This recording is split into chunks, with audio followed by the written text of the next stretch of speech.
Today we'll be learning about how to remove your Google account from a PC or computer. So make sure to watch the video till the end so that you won't make any mistakes during the process. Support our channel by hitting the subscribe button, hitting the like button and press the notification bell so that you won't miss any updates from this channel. Without any further ado, let's move into the video.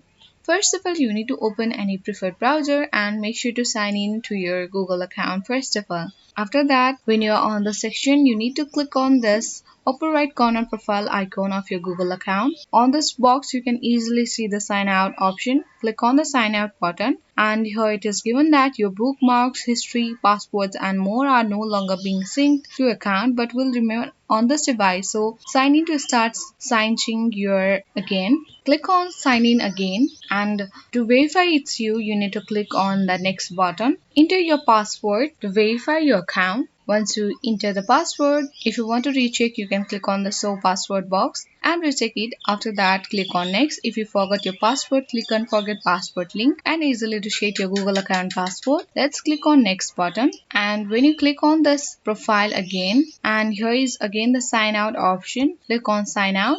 When you click on continue, here you can see that we have already signed out from our Google account. When you click on the sign in, here is the remove an account option. Here next to our Google account, you can see the option of, you can see that sign out has been written here. This means that Google account has already been logged out or signed out. So let's click on remove an account option and next to it is minus sign inside of circle. So let's click on this minus sign and it is shown that this account will no longer be used with Google services on this browser. So sign in when you are ready to use your account again. So let's click on yes remove and you can see that it has already been removed from our PC or computer. So in this way you can easily remove your Google account from a computer. I hope this video was helpful for you. If it was, then hit the like button and comment if you have any queries. Thanks for watching and see you in the next video.